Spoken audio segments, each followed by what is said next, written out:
10 benefits ng halamang Pansit Pansitan. Hi! Tayteli here! Narinig mo na ba o kilala mo ba ang halamang Pansit Pansitan? Lingid sa kaalaman ng karamihan, ang halamang ito na mistulay isang damo ay may napakaraming health benefits pala. Mula sa paggamot ng sore throat hanggang sa pag-counter nito sa gout at arthritis, isa na ang halamang ito sa pinakakilalang herbal plant sa Pilipinas, lalo na sa larangan ng herbal medicine. Maaari itong gawing tea, lutuin bilang gulay, o di kaya'y kainin na parang salad. Kaya sa video na ito, alamin natin ang sari-saring benefits na dala ng Pansit Pansitan. Number 1. Maiging gamot sa lagnat. Sa panahon ngayon, hindi may kakailang nauuso ang iba't ibang uri ng sakit. Dahil sa samot-saring mga mikrobyo na nai-encounter natin sa araw-araw, ay talaga namang na-challenge ang ating immune system na labanan ang mga ito. Ang lagnat ay isang palatandaan na nilalabanan ng ating katawan ang mga mikrobyo sa ating paligid. Pero minsan ay lubhang nakakabahala ang lagnat kaya't maiging makontrol ito.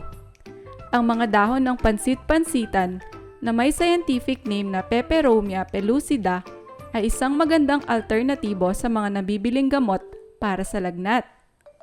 Ayon sa ilang scientificong pag-aaral, nagtatagla ito ng extracts na may flavonoid, steroid, alkaloid, tannin at saponin na nagpo-promote ng antipyretic activity na maiikumpara mo sa standard na aspirin at analgesics.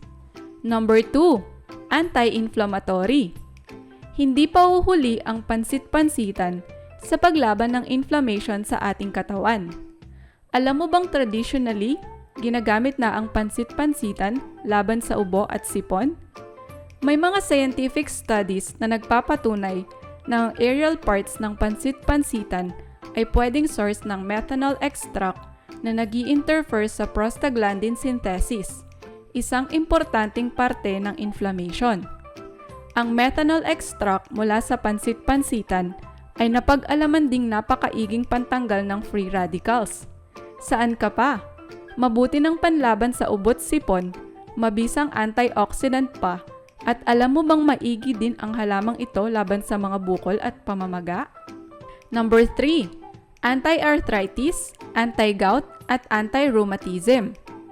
Kung isa ka sa napakaraming tao na ang problema'y kasukasuhan, huwag mag-alala. Kung alangan kang gumamit ng mga synthetic na gamot, ay mayroon ka pa ring safe herbal options. Di na siguro sikreto na sign ng pagtanda ang arthritis at maaari namang bunga ng unhealthy lifestyle, ang gout. Ayon sa Philippine Rheumatology Association, aabot sa 1.6 million Pilipino ang apektado ng gout. Mayroon namang subok ng gamot para rito, ang allopurinol, isang xanthine oxidase inhibitor na standard na gamot para sa gouty arthritis. Ngunit sa kabila ng efficacy nito, ay mayroon pa ring mga taong binabalikan ng gout. Pero alam mo bang ang mga karamdamang ito ang main na kinokontra ng Pansit Pansitan? Kayang pababain ng halamang ito ang uric acid levels mo sa dugo at ang end results? Maikukumpara sa allopurinol ang effectiveness nito at ang nakakamangha pa ay wala nang naitalang nagkaroon ng gout ulit gamit ang halamang ito sa pag-aaral na ginawa nila Dr. Nelia Maramba at ng kanyang mga kasamahan sa National Integrated Research Program on Medicinal Plants, Institute of Herbal Medicine National Institutes of Health, University of the Philippines, Manila. Number 4. Antibacterial. Hindi papahuli ang Pansit Pansitan sa paggamot ng mga sakit na dulot ng mikrobyong bakterya. Ang plant extract na makukuha sa Pansit Pansitan ay nagtataglay ng napakaraming potent compounds na nakakatulong sa ating katawan.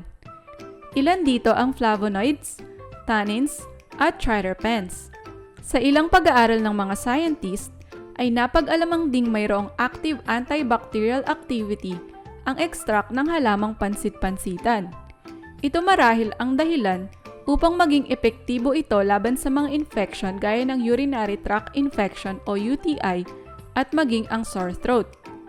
Aba ay kung ikaw naman ay alangan gumamit ng antibiotic, bakit hindi mo subukan ang natural na herbal medicine? Number 5. Panlaban sa hypertension.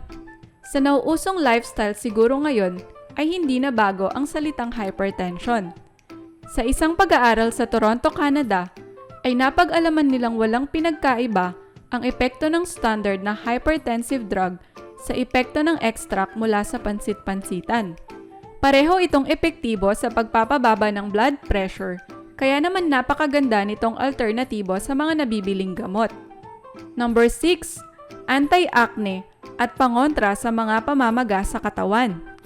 Madalas ka bang tuksuhin o naku-conscious ka ba masyado sa iyong mga pimples? Marahil ay nakakatuwang pakinggan ang kantang Unang Halik na naging cause ng tagyawat sa ilong, pero sa katunayan, hindi nakakatuwa ang acne. Liban lamang sa hindi ito kaaya-ayang tignan, ay napakasakit nito sa mukha kapag namamaga pa.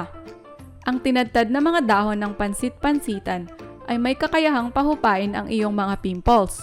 Kung gusto mo ng natural na paraan, pwede mo itong subukan at baka mawala ang iyong problema sa acne. Maigi rin itong gamot sa mga paso at fungal infections. Number 7. Anti-diabetic. Sa dinami-dami ng nagsusulputang mga milk tea, coffee shops, bakeries at pastry shops, sino nga naman ang hihindi sa mga nakakatakam na mga sweets na ito? Pero hinay-hinay lang dahil talamak na ang kaso ng diabetes sa mundo.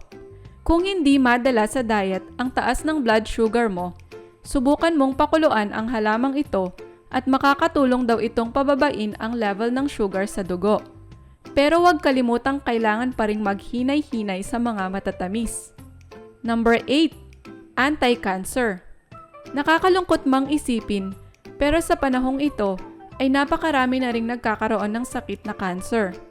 Maraming gamot na ang nailabas, nandyan na ang chemo, ang cancer meds, at marami pang iba. Maaari ring subukan ang halamang ito laban sa cancer. Ayon sa pag-aaral ng mga Pilipinong scientist mula sa Lasal noong 2019, ay epektibo ang extract ng halamang ito laban sa human cancer cells. Ang cytotoxic activities ng pansit pansitan extract ay napag-alamang potent na panlaban sa cancer cells at walang masamang epekto laban sa mga normal na cell. Number 9. Anti-convulsive. Hindi papaawat ang napakaraming benepisyo ng halamang ito dahil alam mo bang may kakayahan din itong maging pampakalma? Tama nga ang iyong narinig. Kung ikaw ay nagsasuffer mula sa convulsions, nadala ng anumang sakit, ay maaari mong inumin ang tea ng pansit pansitan para maiwasan ng iyong tremors at convulsions. Number 10. Gamot sa sakit ng tiyan. Napakaraming herbal plants na makikita sa Pilipinas ang epektibo laban sa pananakit ng tiyan. Kung naghahanap ka ng mabuting gamot para sa stomach ache, ay huwag mong kalimutan ang pansit pansitan. Paano nga ba ang pag-prepare ng halamang gamot na ito?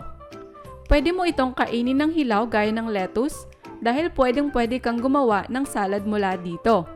Pwede mo rin itong lutuin gaya ng mga usual na gulay. Para sa mga skin problems at burns, ay magdikdik lamang ng ilang dahon at itapal ito sa apektadong parte ng iyong katawan. Kung gusto mo naman itong inumin na parang herbal tea, ay kumuha lamang ng dahon ng pansit pansitan. Maaari mo ring gamitin ang buong katawan nito maging ang ugat. Hugasan lamang ito ng mabuti. Maaari mong tadtarin or hayaan lamang na buo at pakuluan ito. Ang tea na magagawa mo ay siksik sa extracts na may napakaraming benepisyo. So muli, this is Telly, ang iyong number 1 resources ng mga makabuluhang kaalaman every week. Kaya subscribe ka na para lagi kang updated. Ingat!